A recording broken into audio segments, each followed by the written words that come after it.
du Père et du Fils et du Saint-Esprit. Amen. Grande joie d'être là avec toi en ce mercredi 3 avril. Et nous sommes dans l'octave de Pâques. Le Christ est ressuscité et il est vraiment ressuscité.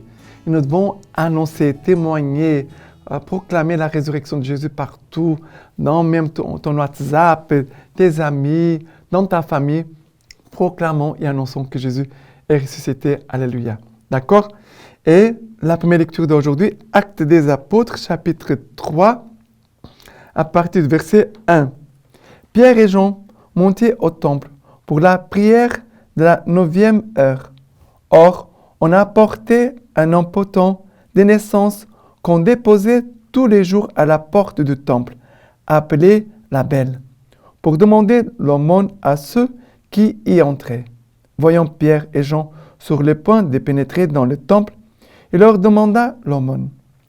Alors Pierre fixa les yeux sur lui, ainsi que Jean, et dit, « Regarde-nous !» Il tenait son regard attaché sur eux, s'attendant à en recevoir quelque chose. Mais Pierre dit, « De l'argent et de l'or, je n'en ai pas, mais ce que j'ai, je te le donne. Au nom de Jésus le Christ, le Nazaréen, marche !» Et les saisissant par la main droite, il le releva. À l'instant, ses pieds et ses chevilles s'affermirent.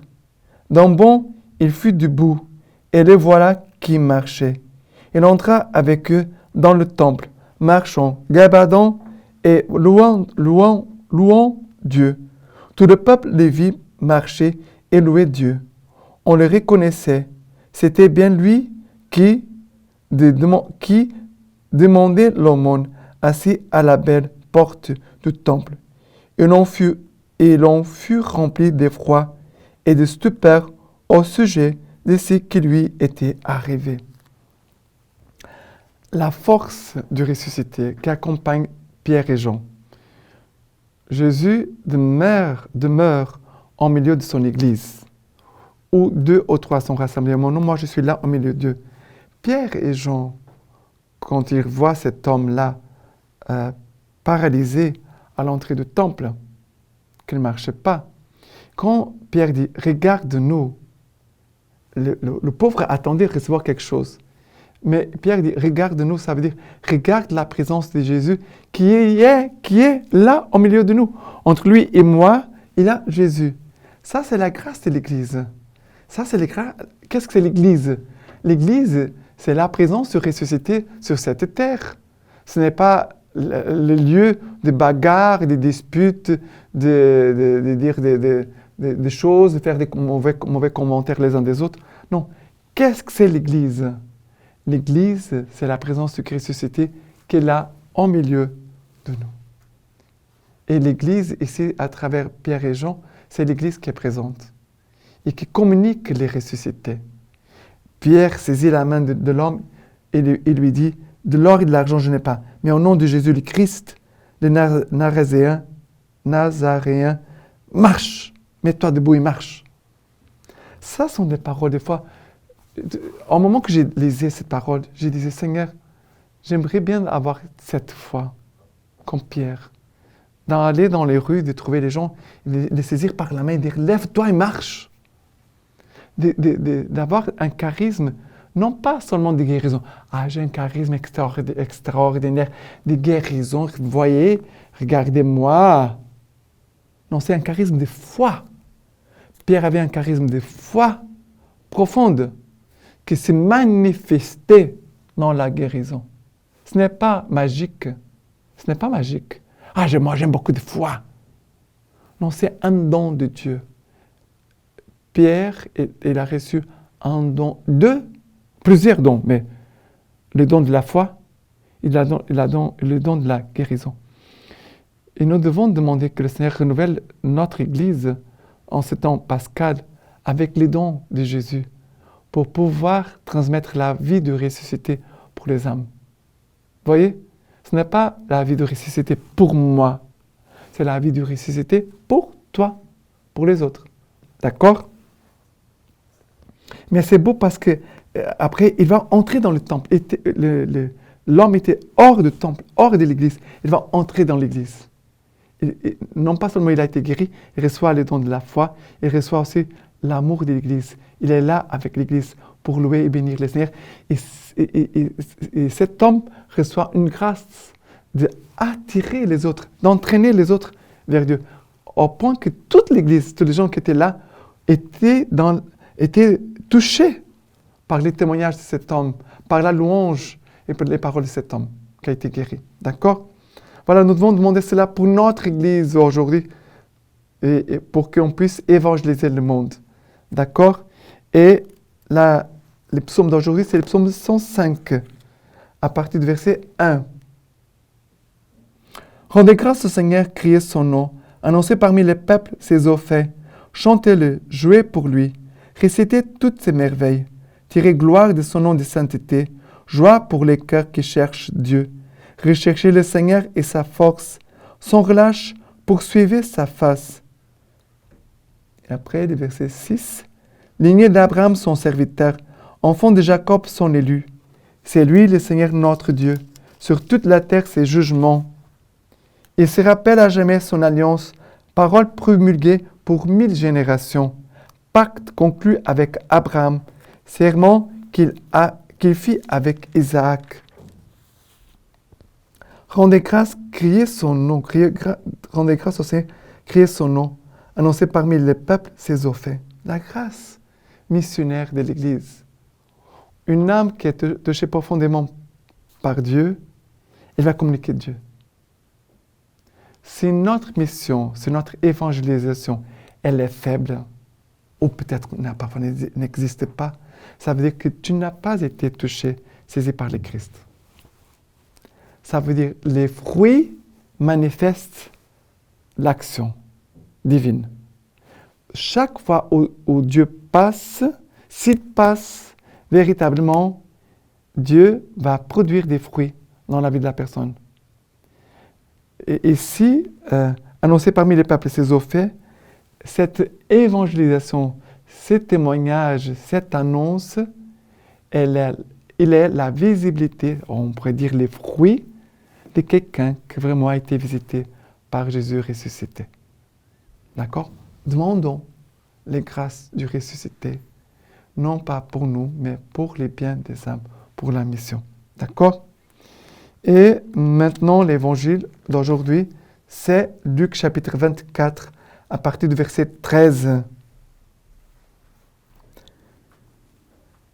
Et voici que ce même jour, 2 d'entre eux faisaient route vers un village du nom d'Emmaüs, distant de Jérusalem de 60 stades.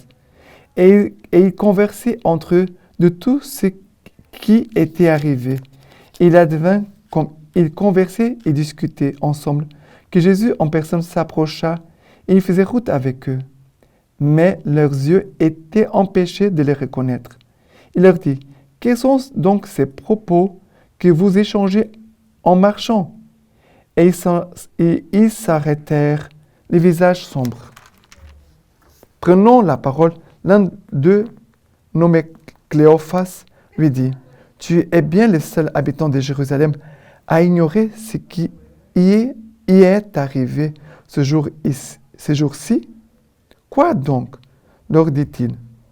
Ils lui dirent, « Ce qui concerne Jésus le Nazaréen, qui s'est montré un prophète, puissant en œuvre et en parole, devant Dieu et devant tous les peuples. Comment nos grands prêtres et nos chefs l'ont livré pour être condamnés à mort et l'ont crucifié. Nous espérions, nous, que c'était lui qui allait délivrer Israël. Mais avec tout cela, voilà le 3e jour depuis que ces choses sont arrivées.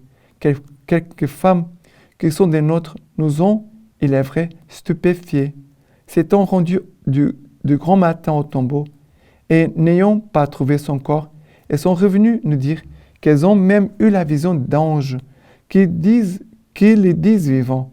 Quelques-uns des nôtres sont allés au tombeau et ont trouvé les choses, tout comme les femmes avaient dit, mais lui, ils ne l'ont pas vu. Alors il leur dit, ô cœur sans intelligence, non à croire à tous ceux qu'ont annoncé les prophètes. Ne fallait-il pas que le Christ endura ses souffrances pour entrer dans sa gloire? Et commençant par Moïse et parcourant tous les prophètes, et leur interpréta dans toutes les Écritures ce qui les concernait. Quand ils furent près du village où ils se rendaient, il fit semblant d'aller plus loin. Mais ils les pressèrent en disant « Reste avec nous, car le soleil tombe et le jour déjà touche à son terme. » Il entra donc pour rester avec eux.